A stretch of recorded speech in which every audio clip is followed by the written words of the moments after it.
I don't want them nukes run by them kooks who think radioactivity is fun.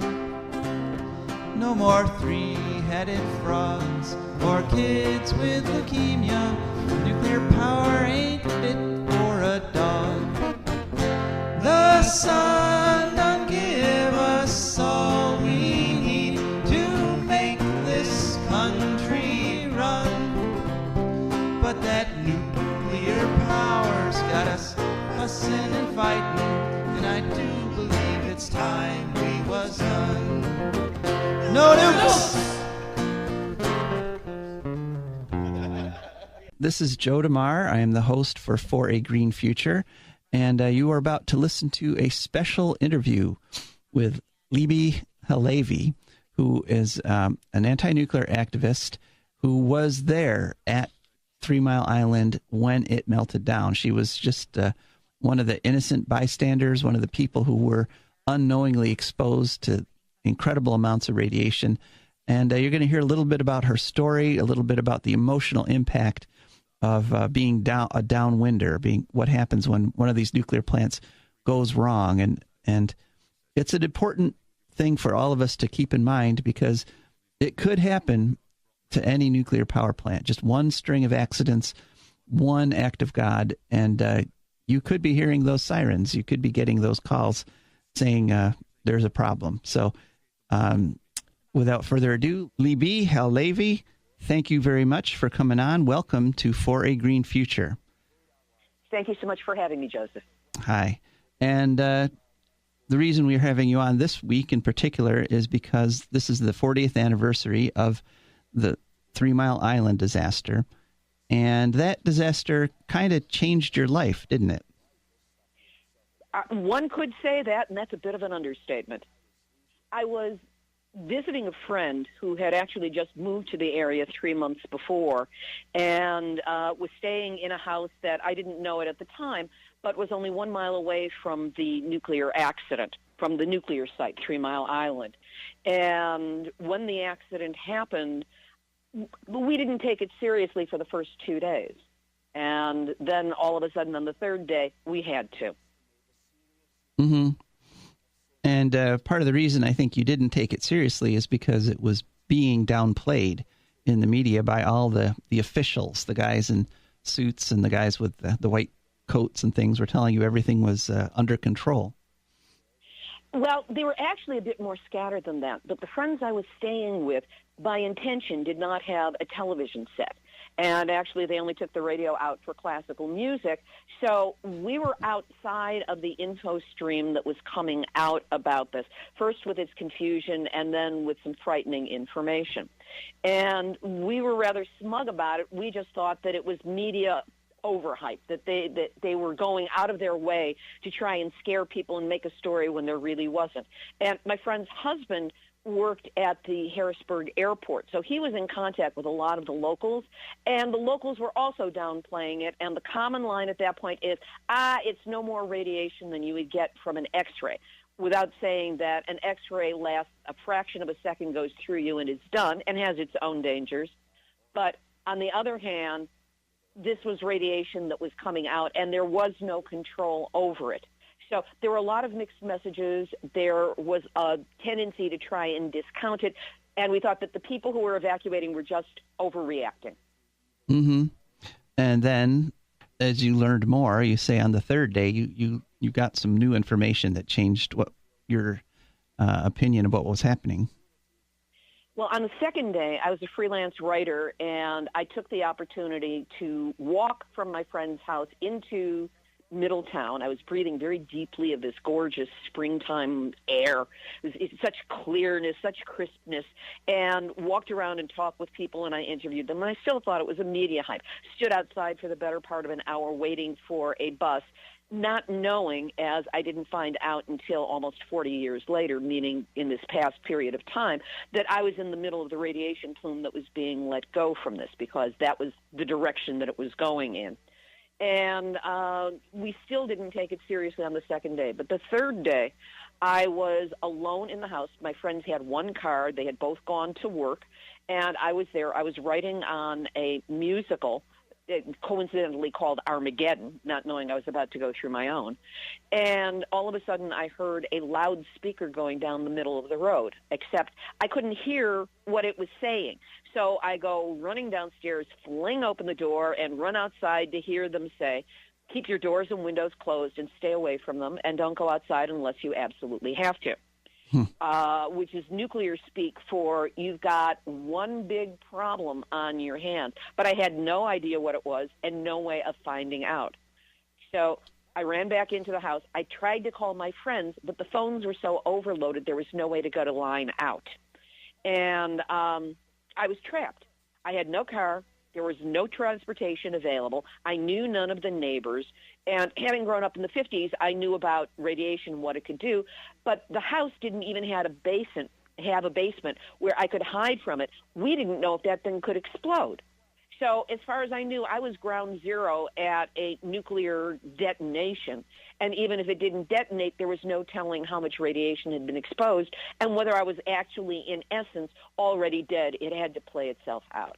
And I could not tell you how long I was alone in the house before my friends actually were able to get a line through and call me and say we were evacuating. But it was probably the better part of an hour, and it was an hour in hell because I was right on the edge of not only what could potentially be my instantaneous death, but also the end of civilization as we knew it, because if it had blown up. Now, we know now, we've been assured that there can't be a nuclear detonation, which may or may not be true. We do know that there could be a hydrogen explosion, and there was one at 3 Mile Island, though it remained in the containment, or at least most of the radiation got out, but the explosion did not explode the reactor. But we didn't know this back then. So I was living with all of the nuclear terrors that had been embedded in me in the 1950s, because at that point the only place it would have come from is the Russians, because they were the only other nuclear country out there. They were the only other ones with the bomb. And as far as I knew, I was going to die. Yeah, that whole claim that nuclear plants physically can't blow up like bombs, I have my doubts about that, especially if you look at the 3 explosions that happened in Fukushima. I mean, 2 of them were obviously the hydrogen explosions. They were short, they were sharp. I have a little bit of experience with hydrogen explosions. Annually we have an Earth Day party at my house, and at the end of the party, what I do is I have a solar panel that's been generating hydrogen all day, and I catch it in a little pop bottle, and at the end of the party, we go out and I light the hydrogen and set it off. And so I create it's safe. It's not enough hydrogen to hurt anybody, but it's a nice little pop. And what happens in the evening, it's this beautiful blue flame. It's really cool.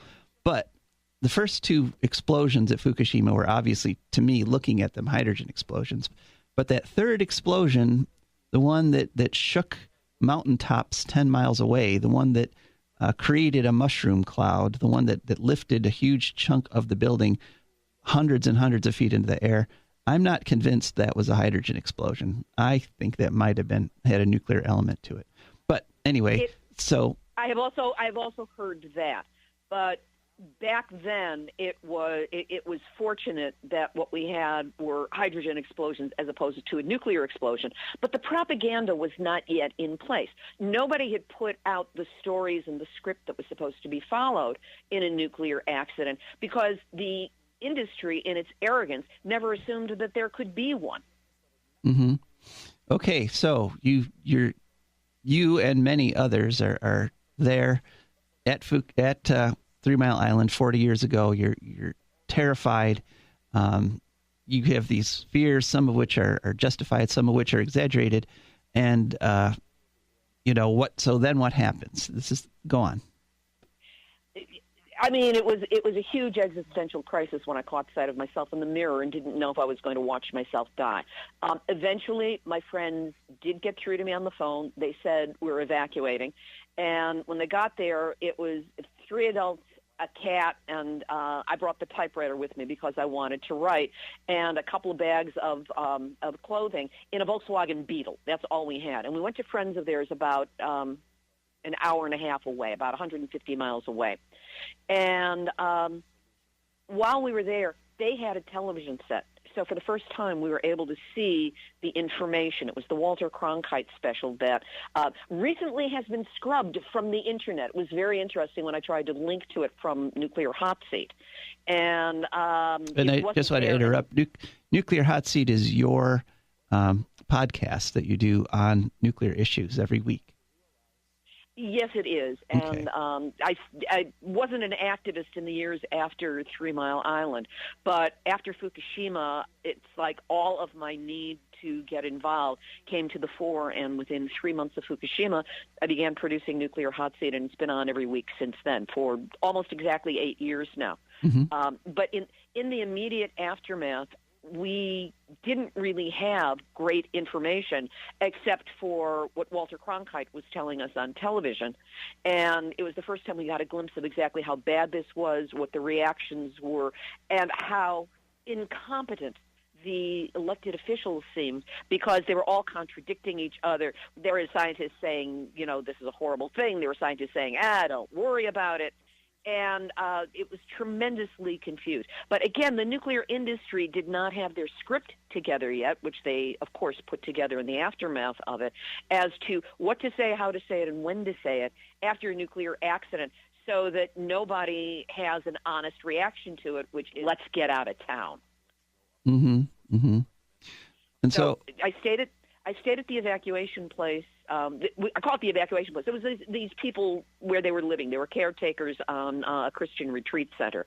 And I stayed with them for about 10 days. And during that time, I poured all of my anguish into writing, not on the musical that I had brought there, but there was a song that I had downloaded in the middle of the night. It just kind of like was in my brain, and there it was.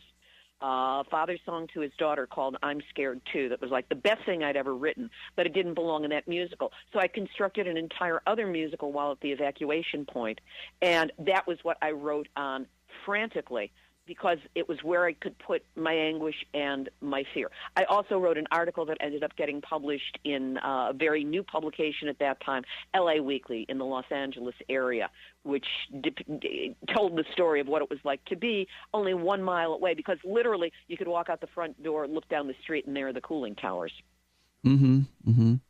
And I think it's always important to remember when we talk about nuclear power that every plant has the potential to do what 3 Mile Island did and what Fukushima did. Every plant, just through a series of accidents or through a series of acts of God, has the potential to melt down the way they did. So this panic that you're describing, this trauma that you're going through 40 years ago, literally that could happen here. We have Davis-Besse just down the road, and as I've talked about in past shows, that plant came within 3/8 of an inch of a meltdown, because the inner lining of the stainless steel shell on the inside of the core was literally the only thing preventing a catastrophic meltdown. And so this story that you're telling, it could be the story of anybody in Northwest Ohio or anybody who lives near a nuclear power plant. Two things, you're absolutely right, and two things to add to that. First of all, evacuation is impossible. I mean, think of what traffic is like normally. Down here in Southern California, we've got San Onofre, which, while it's not currently in operation, it has a tremendous amount. It has multiple Chernobyl's worth of radioactive material that is on site. And they're trying to load it into canisters that are completely inferior. We know they're inferior. And there's currently very bad theater going on, as both the Nuclear Regulatory Commission and Southern California Edison, which owns it, are pretending that 5/8 of an inch thick stainless steel canisters loaded within 108 feet of the Pacific Ocean are going to be perfectly safe for as long as this stuff is hot, which is a half-life of 24,000 years. Makes no sense, but they're pretending that. But right, all nuclear reactors leak all the time. And that, when you talk about the half-life of the radioactive waste, and when you say 24,000, that means I think you're referring to the plutonium, which is which is one of 200 radioactive atoms. Now, it is considered the most deadly because in its most deadly form, a few grams of it can literally kill millions of people. But when you hear half-life, you have to multiply that by 10 to get the amount of time you need to keep the radioactive waste from the environment. So when you hear there's plutonium there and it has a half-life of 24,000 years, that plutonium needs 240,000 years. It needs 250,000 years before it will have decayed radioactively and be quote-unquote safe. So they're holding this stuff that's going to be deadly for 250,000 years in little 5/8 inch casks. And that's fairly typical of the nuclear industry. Here in Northwest Ohio with our nuclear plants, like many nuclear plants around the country, they have that nuclear waste, those spent fuel rods, they have them in pools. And the pools don't have containment structures the way that reactor does, but the radiation in them, the fuel rods in them, are just as dangerous. It's an accident or a terrorist attack waiting to happen. So, just because a nuclear reactor does not explode does not mean that there is not ongoing danger. There's also another point I'd like to make, which is that the Nuclear Regulatory Commission says that the amount of radiation that comes off of one of these things in the course of a year is very, very low. What they don't mention is that there is always a spike in radiation during the refueling process. When they take out the old rods, which are filled with plutonium, and put them in the spent fuel pool, and then put in the new rods, during the 36 to 72 hours that takes, there is an enormous spike in radiation, but there's no forewarning that is given to the community, and it's not usually known because the Nuclear Regulatory Commission averages out the amount of radiation people are exposed to over an entire year. So there's this intense dose that then gets flattened out in our perception because it goes over 365 days instead of, maybe 3 to 5 days that it takes for the actual refueling. So if you're anywhere near a nuclear reactor, and there's so many other ways of exposure too, but just speaking of reactors, you are in harm's way, even if it is in its quote-unquote safest and most passive form. That is a very good point. And this radiation that's being released during refueling, as you say, it's not like a chest x-ray. They always say that. It's like a chest x-ray. They make it sound like somehow there might even be a little medical benefit to this. But they want to make you, toxic waste is good for you. Yeah, but in fact, what's happening is these minute radioactive particles are getting into your body. You're inhaling them, you're swallowing them. And so you're being irradiated from the inside. And as you say, it's not a discrete event. It doesn't turn on and off. It stays in there and keeps irradiating you until it's eliminated from the body. And in the case of things that get into your bones, like plutonium, that can stay in your body, irradiating you from the inside for years. Well, there's no end to it. What happens is they usually, meaning the nuclear industry, manufacturers saying it's not a danger to you, but their model is something called Reference Man, which is a military model. It's a 150-pound male in excellent health and perfect physical condition. That's the model for whether something is dangerous or not. But it's been proven, this came out of the longevity study after Hiroshima and Nagasaki for the people who were hit with the aftermath of those bombs. It has been shown that women exposed to the same dose of radiation as men are 1.5 times more likely to develop cancer.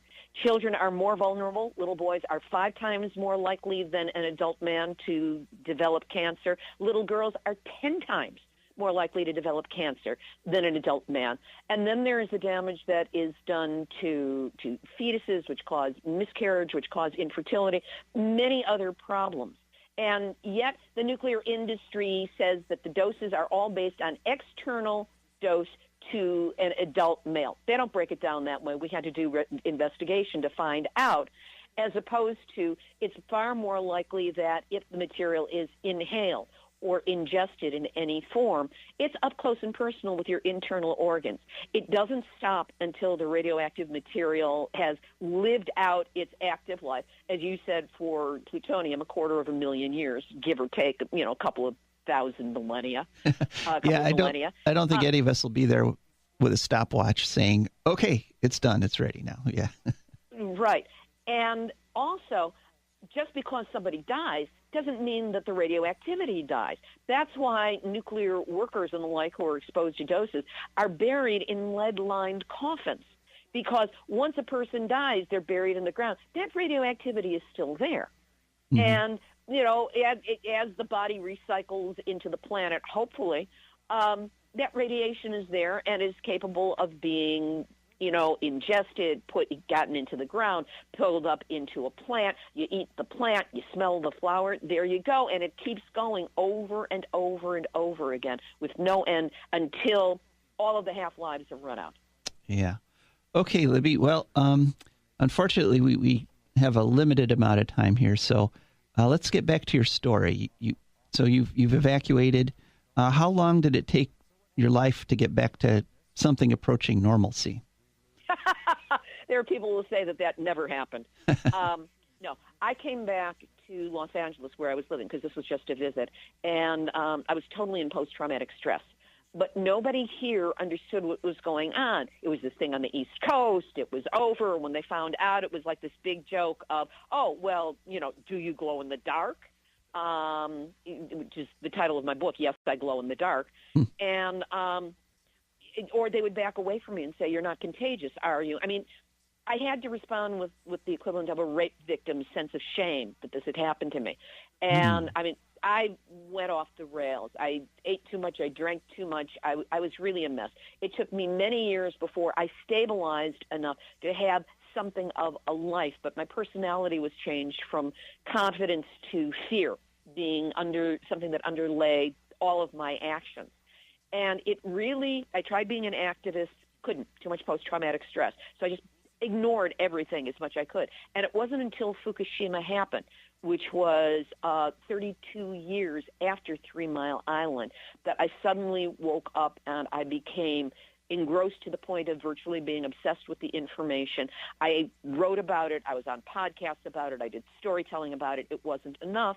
And then 3 months after the accident began, I started Nuclear Hot Seat, which is at nuclearhotseat.com, and it's been in production every week since then as a podcast on nuclear issues from the perspective of this is not a good thing, and here's what they're hiding from us, and here's what you need to know, though told with as much humor as I can. Yeah, you do have to have humor in this, believe it or not. Then there are some opportunities for it. But could you just summarize for us, Libby, what you know now that you didn't know then? I mean, what have we learned in the intervening 40 years that has come to light? Lies that they told us that now we know the truth. And can you kind of run down some of those things? Well, at 3 Mile Island in the aftermath, and they still say, nobody died at 3 Mile Island. That's a semantic trick, because while nobody dropped dead at the plant, at the facility, plenty of people were harmed. Their health was harmed by this. There's now a group on Facebook called 3 Mile Island Survivors, which has over 3,600 members, and it's for people to share what they've gone through medically. We have reports of cancers, of people dying, of their health being impacted. We know that the people who had the worst damage to their bodies in the earliest days, or there was a woman who had a kennel where she bred very high-grade standard poodles. They were all bought off and silenced in the very, very early days after the accident because they were the ones who could prove what the damage was. We know now that there were 3 times on the first day where by their own metrics, evacuation should have been called and wasn't. We know that there were plumes of radiation that came out of the facility, and we also know the directions that they went in. The work of Dr. Stephen Wing proved that combined with the work of Arnie Gunderson, proved that there was a reason why the radiation was concentrated by atmospheric forces and an inversion that was happening at that time. It was concentrated in a particular area around the river there, and it was the people in proximity with that who were showing the highest cancer rates. We know that the highest rate of thyroid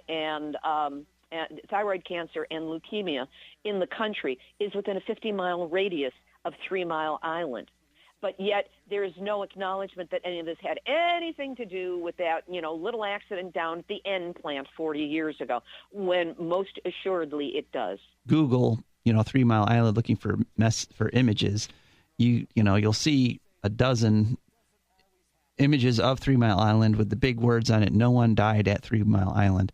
So, but that is. But they died from 3 Mile. But many people have died from 3 Mile Island, and from the degrading of their health.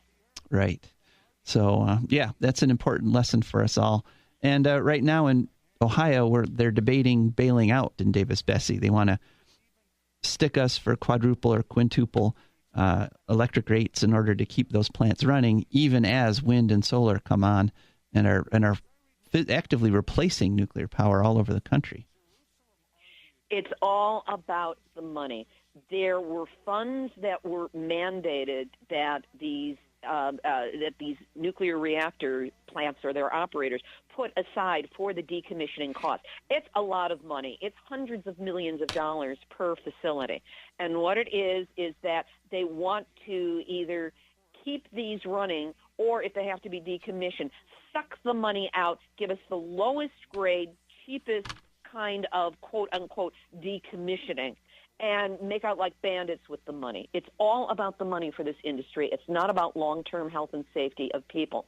And the pressure is intense in Pennsylvania because in the Middletown area, which is where 3 Mile Island is located, it's a major employer and it's a major part of their tax base. So they are terrified of what's going to happen economically to the area, not realizing how many jobs will be created by the decommissioning process and that people can be transitioned over into those jobs as opposed to the ones that they currently have. Right. All right. Well, Libbe, it's been great. Is there anything else that we haven't covered yet that, with your expertise on 3 Mile Island that most people don't know that you'd like everyone to know? I think the best thing I can tell them is twofold. Number one, I cover this every week on nuclearhotseat.com. Last week, my show was my anniversary piece, which is the recreation of what was happening at that time, along with my story. Next week's show is going to be my report on having gone back for the 40th anniversary with the information that was learned then. So I invite you to come and sign up at nuclearhotseat.com. And the other thing, I have a book entitled Yes, I Glow in the Dark, 1 Mile from 3 Mile Island to Fukushima and Nuclear Hot Seat, which tells this entire story in much more detail, including what I have learned and what it was like to go back for the 39th anniversary of it. That's available on Amazon. You can find it by Googling information about it. But I strongly urge that people educate themselves and keep educating themselves because it's a complex set of issues. But it is possible to learn, and when you learn, you will be horrified at the danger that we have all been placed in as a result of this unconscionable, deadly industry. Yeah, I think maybe that's the most important lesson from 3 Mile Island is that you can't rely on the experts. You have to do some degree of educating yourself because, as you say, they have a vested interest. Their jobs depend on keeping these plants running and keeping this industry going, and yet that's not the best thing for this society. That's not the best thing for all of us. And so, key to understanding the nuclear industry and why we have to shut it down is some degree of self-education. So, all right, well, Libbe HaLevy, thank you very much for being on For a Green Future. And thank you so much for having me, Joseph. It was an honor. All right, well, and so we will be talking to you more in the future, hopefully. Thank you so much. I look forward to it. All right. So long. That was Libbe HaLevy.